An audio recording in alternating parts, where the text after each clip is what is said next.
Assalamualaikum warahmatullahi wabarakatuh. Baiklah, saya akan menjelaskan materi hari ini untuk mata kuliah akuntansi pajak dengan judul Akuntansi Perpajakan untuk Biaya. Selanjutnya, saya akan membahas mengenai biaya menurut Undang-Undang Perpajakan.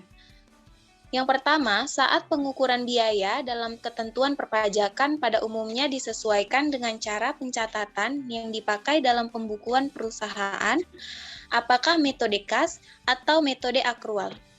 Yang kedua, dalam hal pembebanan biaya dilakukan pengaitan atau matching dengan penghasilan yang menggunakan 3 pendekatan, yaitu yang pertama, ada sebab akibat atau kausalitas.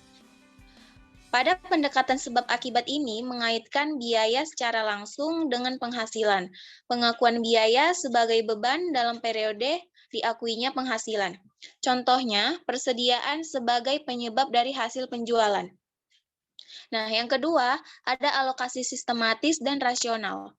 Pada pendekatan ini tidak mengaitkan secara langsung biaya dengan penghasilan, tetapi biaya dialokasikan secara sistematis dan rasional dengan penghasilan dasar masa manfaat.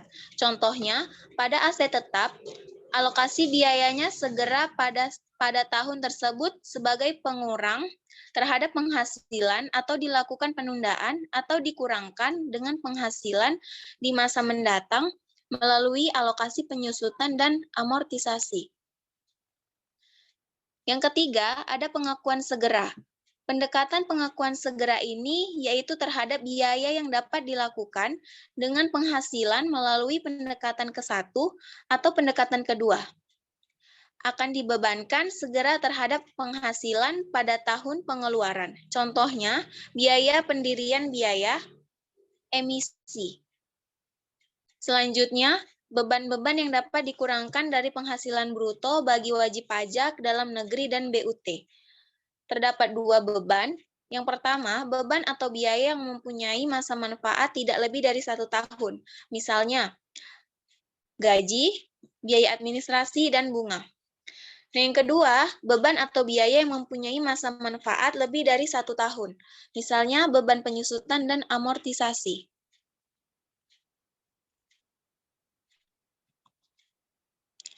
Selanjutnya ada jenis-jenis biaya. Terdapat 2 jenis biaya. Yang pertama ada deductible expense. Yang kedua ada non-deductible expense.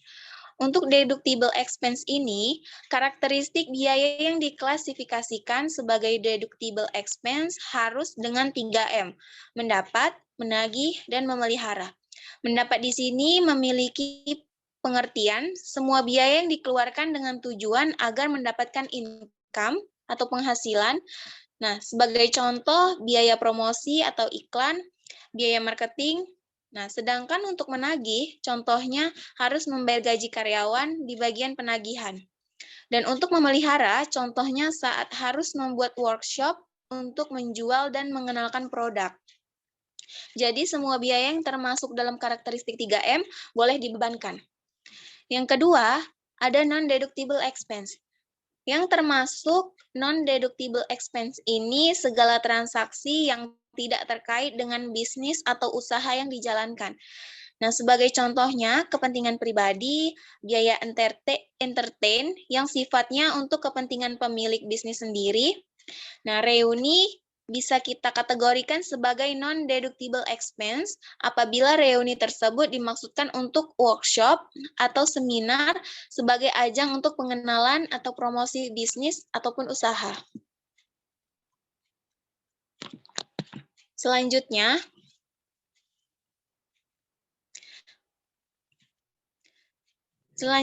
pasal 6 Undang-Undang Pajak Penghasilan menyatakan bahwa untuk menghitung besar PKP bagi wajib pajak dalam negeri dan BUT ditentukan berdasarkan penghasilan bruto dikurangi.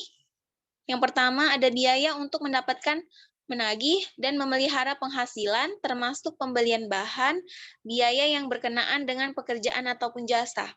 Nah, yang kedua, penyusutan atas pengeluaran untuk memperoleh aset berwujud dan amortisasi atas pengeluaran untuk memperoleh hak dan atas biaya lain yang mempunyai masa manfaat lebih dari 1 tahun.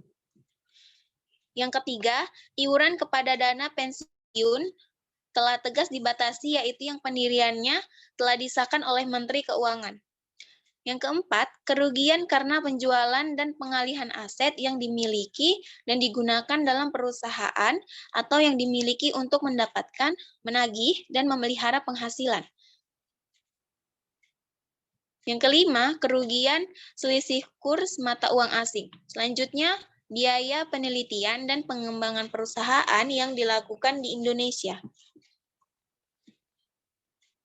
Selanjutnya, dasar-dasar hukum, pasal 6 dan pasal 9, dan penjelasan Undang-Undang Nomor 36 Tahun 2008 berlaku sejak 1 Januari 2009 tentang perubahan keempat atas Undang-Undang Nomor 7 Tahun 1983 tentang biaya yang dapat dikurangkan dari penghasilan bruto. Yang kedua, pasal 3 PP 138 tahun 2000 dan pasal 4 PP 138 tahun 2000 berlaku sejak 1 Januari 2001 sampai dengan 29 Desember 2010 tentang perhitungan penghasilan kena pajak dan pelunasan PPh dalam tahun berjalan. Yang ketiga, pasal 10, pasal 13 PP 94 tahun 2010 berlaku sejak 30 Desember 2010 tentang perhitungan penghasilan kena pajak dan pelunasan PPh dalam tahun berjalan.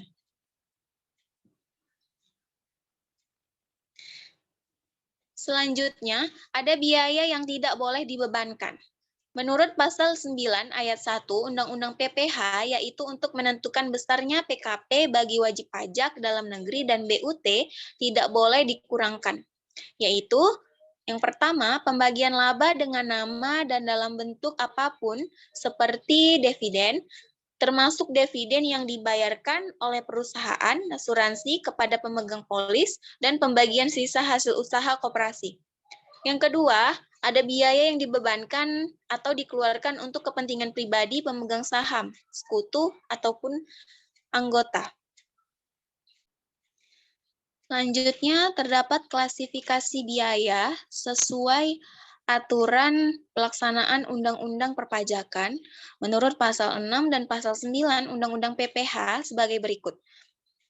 Terdapat 8 klasifikasi sesuai aturan pelaksanaan Undang-Undang Perpajakan. Yang pertama, ada biaya program BPJS. Yang kedua, biaya pengobatan. Yang ketiga, biaya rekreasi dan olahraga. Yang keempat, biaya perumahan. Yang kelima, biaya kendaraan dinas. Yang keenam, telepon seluler karyawan. Yang ketujuh, pajak masukan yang tidak dapat dikreditkan. Yang kedelapan, pajak masukan sebagai pengurang penghasilan bruto. Cukup sekian untuk materi hari ini yang dapat saya sampaikan. Lebih dan kurangnya saya mohon maaf. Wassalamualaikum warahmatullahi wabarakatuh.